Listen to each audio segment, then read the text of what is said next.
Emil, sorry, I'm calling you Emil already. Richard. Yeah, look a bit similar, huh? Right.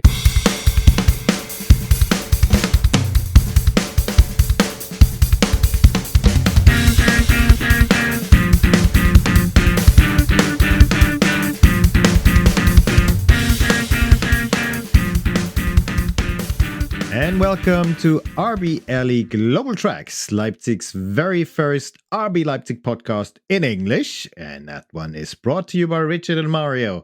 And amongst us, we are season ticket holders, passionate supporters, and not so neutral local pundits. And both of us have been following Leipzig football since our childhood days. So if you want to hear about RB Leipzig, capture the mood of the fans in the city, and if you want to go beyond numbers and statistics, you are in the right place. And we're delighted to welcome you on board. So let's go. Auf geht's, Leipziger Jungs. Mensch, Richard, that was a little bit of German in there. How are you tonight? Hey, Mario. Thank you. I'm good.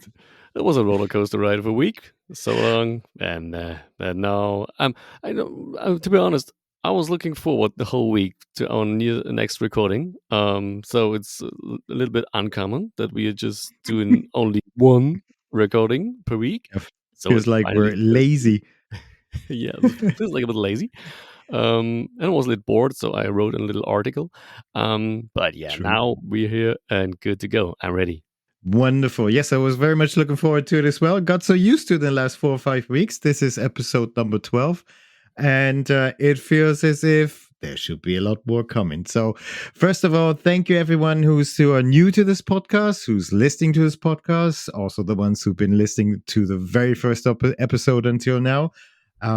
Thank you for enduring us, and hopefully you find it entertaining and informative. So, Richard, what is it we're going to talk about today? So we got 3 sections today. We got our key takeaways from our last encounter against Freiburg.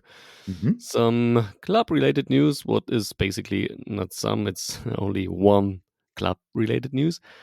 And we will discuss a little topic from a user that got in touch with us via X Twitter. It's Balham. And he asked us about our opinion if the Bundesliga is the second best league in Europe, and if a new champion would be useful for the reputation of the league. And we will talk about this a little later. Wonderful. Yes. So really appreciate the contribution from the gent in London. I believe he lives within the M25 circle. So thank you. Thank you very much. So key takeaways from the Freiburg match. Before you start, Richard, just like to add that the crowd was pretty good. We had 41,000 people there on a Sunday night, 7:30. A bit unusual, but that's due to the I think conference or Europa League match that Freiburg had during the week. I'm sorry, it is Europa League, isn't it? So that was delayed. That kind of stopped a lot of Freiburg supporters coming to Leipzig, but the official version, of course, is they boycott that marketing construct to Leipzig. It's a convenient excuse in my eyes. They've done this before. It is quite a trek coming from Freiburg to Leipzig on a Sunday night. You do have to go work on Monday, I suppose. A couple of hundred people did pitch up. They weren't very loud. The odd insult, nothing new creative. And a couple of times they were chanting for an Auswärtssieg, which is an away win, which didn't happen. So, but we won that game 3-1. Good night. Enjoyed it in most parts, but there were 40 minutes, which were not so great to watch from RB Leipzig side. So, Richard, what is your key takeaway from that match? In my opinion, it's Baumgartner. Baumgartner is ready for 90 minutes. We only saw him when he came in from the bench most of the games. He had only 2 starts in the season versus Bochum and versus Mainz, and was substituted in both matches. And he was good, not great in those couple of games.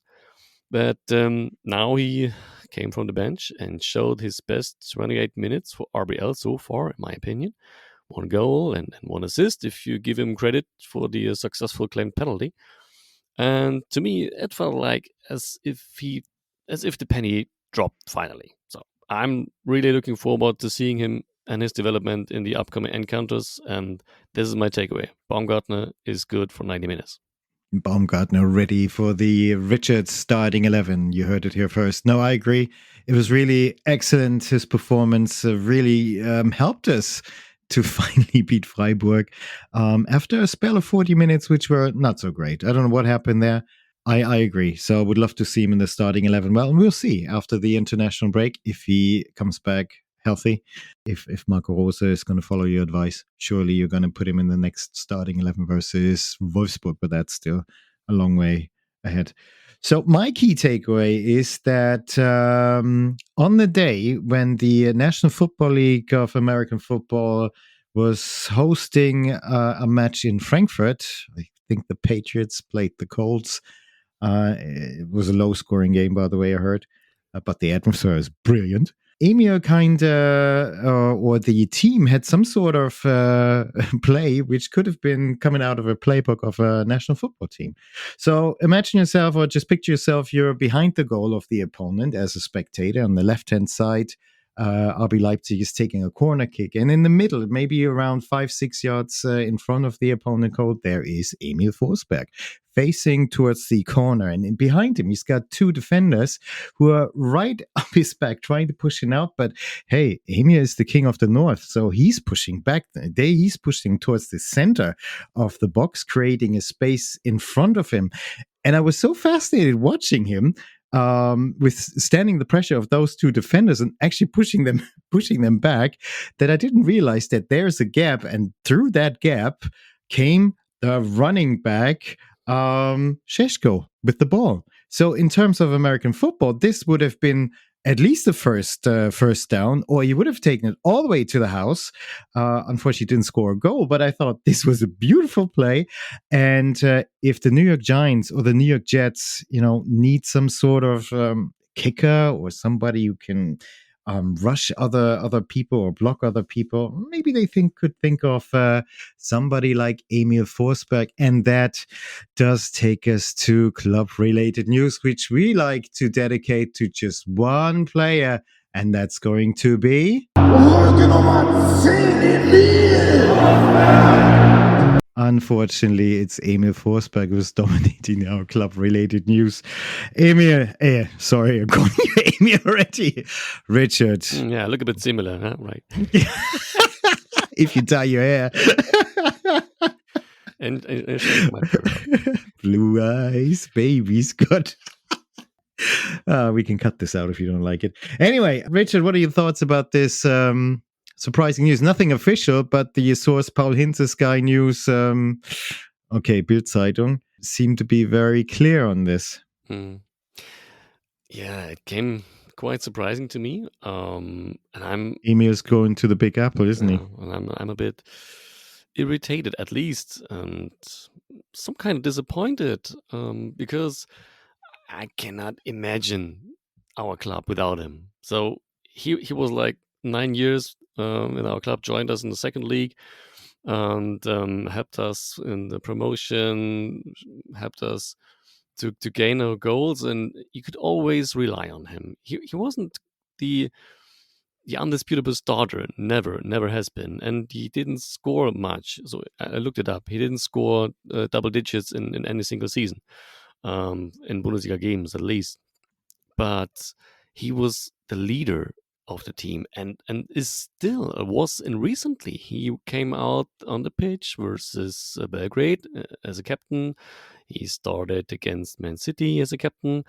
And now he should be gone in a few weeks. That's way beyond my imagination. But I would like to use the audience here to chance today to say thank you to Emil, but in Swedish. So please excuse me. But hey Emil, jag skulle vilja säga tack för 9 fantastiska och oförglömliga år. Tack för att hjälpa klubben i Bundesliga. Tack för att skjuta så många viktiga mål för oss. Jag ska aldrig inte glömma ditt mål mot Monaco. Den allra första för ABL i Champions League. Eller ditt andra mål mot Benfica i 2019. eller ditt mål mot Union Berlin i cupens semifinal 2022. Och jag ska aldrig inte glömma att du har alltid ge allt du hade i varje match. Tack Emil, tusen tack och kom med tillbaka strax. Hey, I understand Swedish. I understood Union and Benfica. I know what was you were relating to, but tausend Dank. Tusen tack. Thanks quite a got that thousand as well. times, yeah. But I think there is huge gratitude amongst the fans, and it is just irritating how this news came about. Why now? Why this winter? Why does he have to leave? I think he is, or does he want to leave even? I think he's still very important for the team. You've seen this in the last couple of games, and he's been with us. I think it was the last season, the second Bundesliga, where he helped us to get promoted. And that decisive game versus Karlsruhe, I think he scored the first game, the Dosenöffner cannon, which then led to us going to being promoted. But I'd also like to add an opinion of a long-standing supporter, Sina. Sina, you might have heard in a previous episode. She is a season ticket holder, Porsche seats, by the way. And she may have a little bit of surprising opinion, but at the end of the day, she's also very grateful. So we've got Sina here. Good evening, Sina. Good evening, Mario. Hello. Sina is a long-standing RBL supporter, a season ticket holder. She's got the Porsche seats, by the way. And, and I'm just very interested. What is your opinion? What's your reaction to this news that it looks like Mr. Forsberg will jet off to the Big Apple in the winter? First, I was very surprised, but secondly, I wasn't so surprised. Because I think it might be time for him to move on. Mm-hmm. Because I think in the last games, maybe that's an unpopular opinion right now, but I thought that in the last games when he came in, it wasn't the old fire I saw in him. And so maybe this thought is, a little bit longer in his head now. And he's just thinking about it a little bit longer, and he's not as free and wild as he was before. Okay, that's very interesting, because to be honest, my impression was that he was still trying to give everything to the club, and especially when you watch the game versus Freiburg, he was still that player that really tried to make a difference. But do you maybe think he's running out of steam after 60 minutes? Is it that what you picked up? Because in the second half, they played towards your side, and maybe you can observe him much better than the first half when he's playing towards my side, and he's fresh and he's still trying to do everything. Well, I think he is still a very, very good player. I agree. So nevertheless, he's a really, really good soccer player. And I think he's very important for our young players. He's very important as an old member of this club. Yep. He's really relating to the city. He's relating to the club, and he has done a lot for us. So especially when I think about the last goal against Union Berlin, which took us to the DFB Cup. Which we won. We won. So that was really, really good. And it was a very, very good job he has done there. And he has scored so many nice goals for us. He has hit really so many records for us. So yes, he's absolutely a very, very great player. And I'm very thankful to him for everything he is doing or has done to us, with us.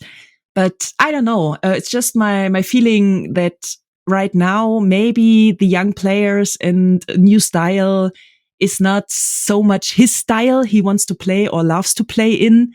Maybe it's just after a little while, I think we all can relate to that with our jobs or anything. Sometimes it's just time for a change and a new fresh air. Could be. It could be. And we don't know. I mean, it's all about speculation. You don't know what his family actually told him or urged him to do. And New York does beat Leipzig in some ways, not everything. And I think it's kind of the same club. So it's not such a big change for him, maybe. I mean, he can speak English, so that's not a big pressure on him. And I think New York is a very, very exciting city. So yes, Leipzig is absolutely great and I love it, but New York is another thing. And he's not getting younger, to be honest. So I think that's a very good chance for him to just have another club and play for it. But why now? I mean, why not wait until the summer and end the season here? Why does he have to go now? Is it because, well, you can only speculate. The MLS starts, I think, in March, April, and runs through the year then till I think October, November. So maybe that could be a factor. But I feel he's still very important to RB Leipzig, and in that regard, I'm quite surprised. So it's really interesting to hear from you that you're not as surprised, and there maybe have been some developments leading to it. So I can see it and really appreciate you sharing that opinion. But at the same time, I think the feeling is mutual that yes, we're very grateful, and we really thank him for everything. And it was an exciting and exhilarating time having him here at the club. However, it is a strange timing. I still believe that that's still a fact. Yes, that's true. I think in the winter season, I didn't expect that because he's not playing for the EM. So the European Championship. Yes, Sweden is out. So that's not the same reason as maybe for Timo Werner or somebody else who needs to be more in front to be seen by the national trainer. So yes, that's kind of confusing and kind of interesting. I thought, or I read, but yes, I just read it. I don't know if it's true. Under Domenico Tedesco, he already had the same problem that he thought he didn't have enough time on the pitch. And I don't know. I think it's just going on right now under Rose. So yeah, maybe that's an ongoing problem. And I don't know if it's just because of his standing in the new formation on the pitch, and if he doesn't fit in it so good, or if he's not sportive enough, I don't know how to say it, and can not play more than 60 minutes. I don't know.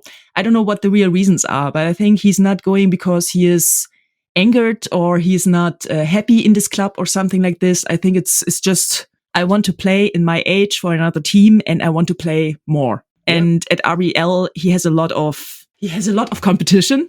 So that might be harder for him to get in. Might be right. You might be right. I guess we can only speculate. But, well, we wish him well. It does, from my point of view, it does hurt. Yes, it does. And they could have waited until the end of the season, so it would still have half of the Major League Soccer season, but that's the way it goes. I think we just shouldn't sell out more from our team because our staff is not so our roster bright. is not that white. We don't have that many players to sell. Absolutely. Or to get injured. So everybody else, get healthy again. Well, really appreciate that, Sina. Thank you very much. Thanks for coming over and sharing your views. So thank you very much, Sina, for sharing your views. That was really much appreciated. So it seems like we're in agreement that we're all grateful that the role that Amy has played all over the years. And it might be a great factor now, so a decisive factor to say, okay, Emil wants to have regular time on the pitch. He wants to play in a league where he can be in the starting 11 almost all the time at his age. And maybe he's joining a team which has a similar play style to RB Leipzig. And it's a new country. It's international. It's a new country. New York's exciting. Will be good for his family and his kids as well. So all we can say is thank you for everything and good luck, Emil. Wished you could have stayed a bit longer, but the feeling is still very positive and grateful. So we come to our last little topic, Richard, and that is something that Bolham Dude 2022 has initiated. He is raised on question. He is asked. He is not an RB Leipzig supporter. I think he lives in good old London. And he's interested in following things in the Bundesliga and has been for a while. And of course, he has seen that we had for 11 consecutive times the same champions called FC Bayern München. And we're quite bored with that ourselves.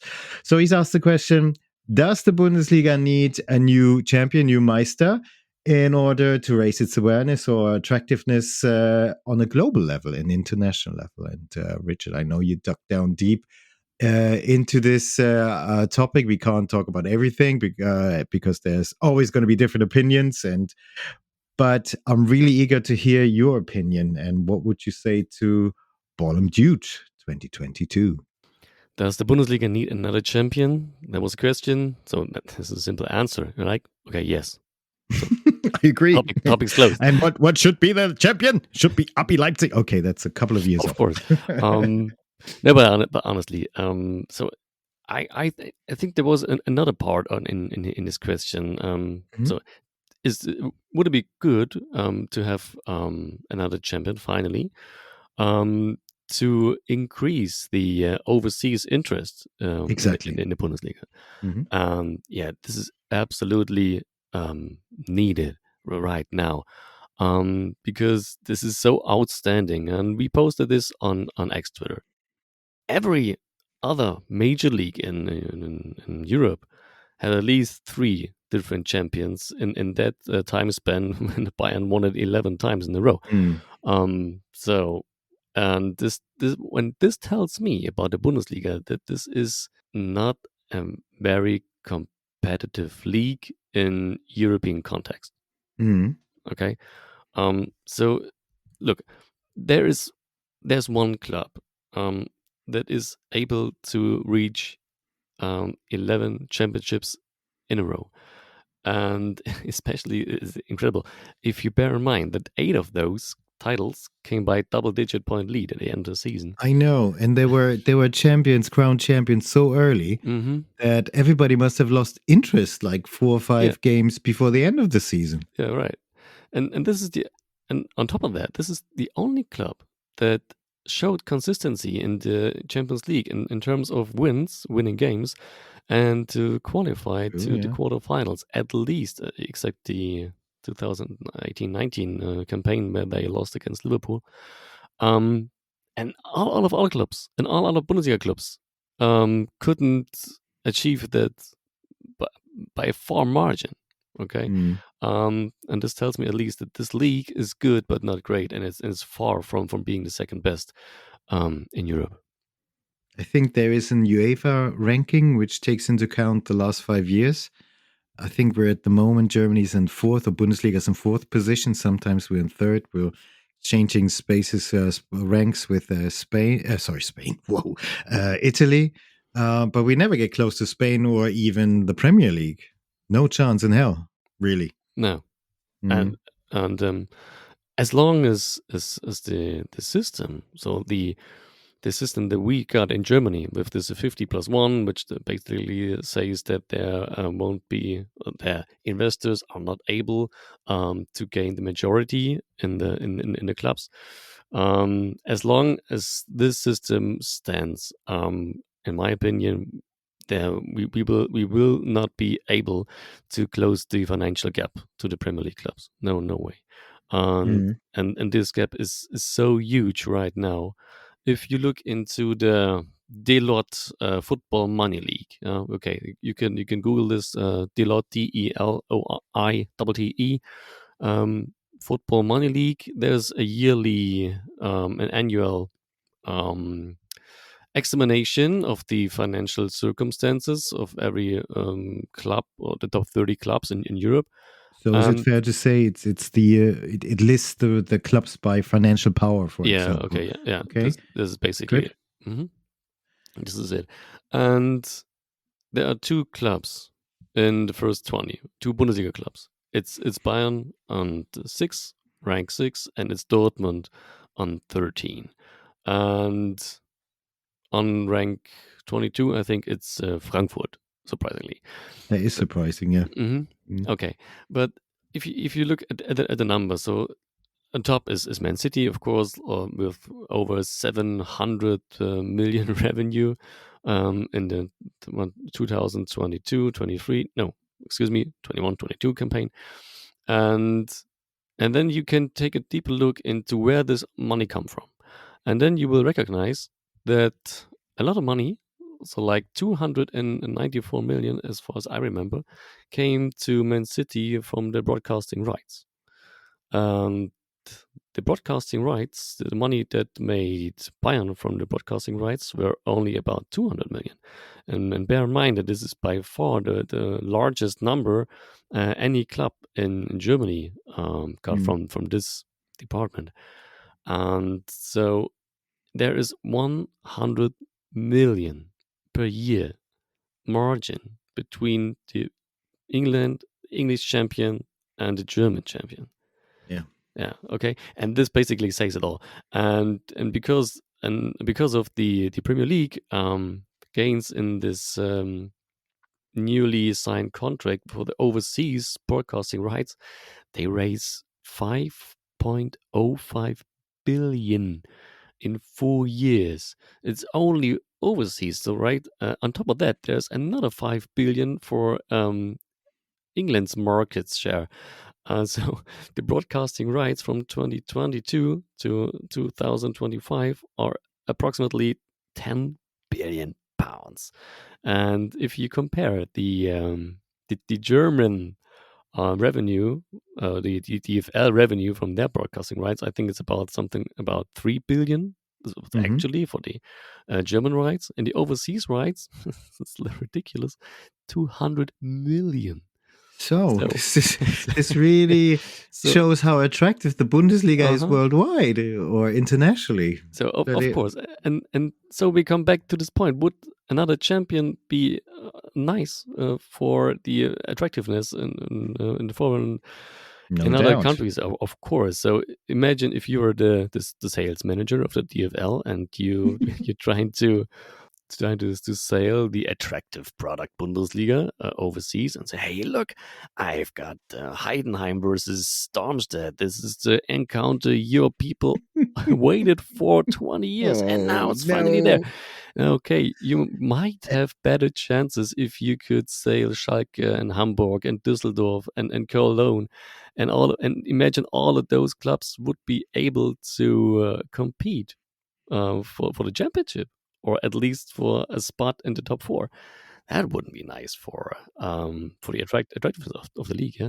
Yeah, so it sounds to me a new champion is a different champion is not enough. And if I look at the Bundesliga and I think, okay, if Dortmund wins it again for some strange reason, I'd be bored as well because they were the last champions before that. Leverkusen, okay, that doesn't really excite me. I don't, because there's always this thought, those teams, they are champions one year, but the next year, if you think of Leverkusen, hypothetically, the brilliant season. Let's imagine they can keep this up. You know what's going to happen. They're going to lose some key players in the next season. The coach, the manager, he's going to be gone. He's going to be going off to Spain. And it's going to be really hard for them to transition to a new team with new players and to keep up the same performance. So they might end up in the Champions League next year, but they're not going to be as competitive as this year. And in the league, they're not be as competitive as this year. And chances are that Bayern Munich will prevail again. And coming back to the other point you mentioned, the sense of, okay, maybe in our league we have some of the teams who are attractive to the domestic audience, kind of attractive to the domestic audience, but not internationally. You might be right. I agree. But what about RB Leipzig? Because RB Leipzig is not a club which was founded 150,000 years ago, or they didn't manufacture and build a history artificially like, I don't want to mention any names, but I'm going to call it out. It's going to be LOK, Lok Leipzig, to be 130 years old. They were founded in 2009, and everybody knows that. Started in the 5th tier, let's say in the Conference League, came up quite quickly in that sense.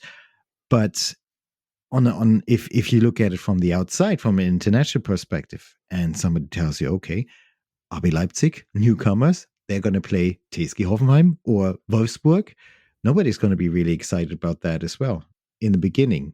But maybe that is changing because RB Leipzig has been playing internationally, quite successful in the last 6-7 years, always been there in the Champions League. So Leipzig is actually a name that people know on an international level and will be broadcasted on an international level as well. So maybe that's a new marketing tool as well. But I think we need about 5, 6, 7 teams who year in, year out compete for this top title and make the Bundesliga a lot more exciting. And that's what we're lacking. And I agree, we should also have the ones with a lot of tradition there. teams that people remember. Hamburg SV, people remember them from the 80s. Schalke 04, they've always been there. Gladbach, to that extent, is a club like that as well. They're in there. I fear all of that won't be enough to make the Bundesliga a lot more attractive than, or maybe halfway as attractive as the Premier League. Are there any other factors that we could be working on? We said money. Money is investments. That is the big term, isn't it, Richard? In my opinion, it is, yeah. The league has to open itself for other opportunities to raise funds if you want to keep up with the pace in England and in Spain and Italy. This is my humble opinion on this one. But there has been a movement. I mean, the German Football Association, they tried, or DFL is then the other body. They tried a couple of months ago, but it was rejected by the clubs, wasn't it? I think the notion was to enable investors to invest in the league and take a certain share, and it wasn't the majority. I'm not sure if it was 25%, if they could have done or block anything with it. But most of the teams rejected that. So now they're trying it again with a new notion, less share for investors. I think they're preparing that. But is that going to be enough? What do you think?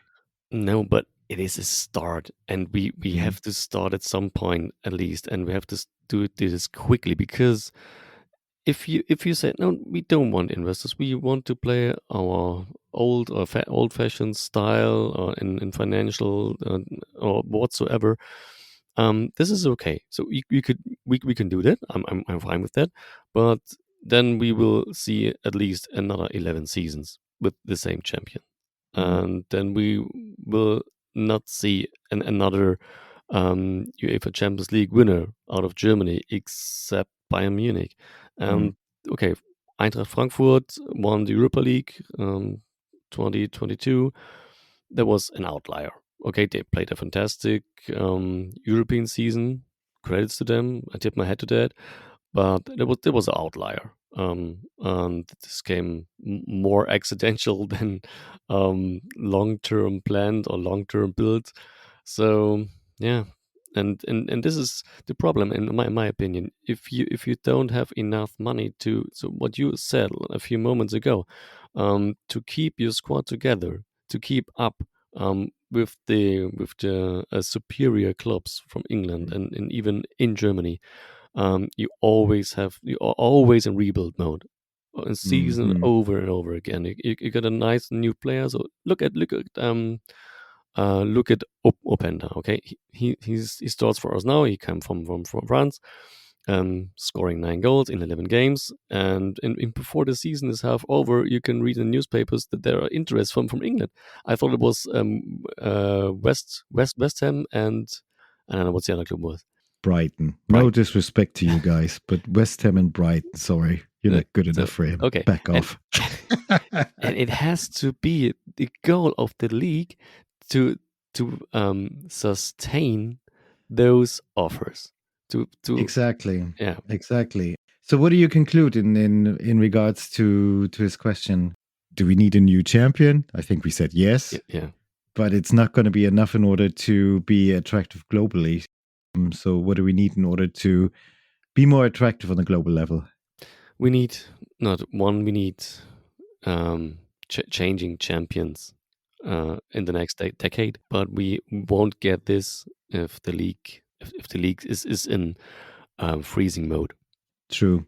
And it doesn't get more attractive and then generate more money from broadcasting outside of Germany if it's always the same outcome, isn't it? And I think we're going to get bored as well if our top aim is going to be qualifying for the Champions League, which I feel it is again this year.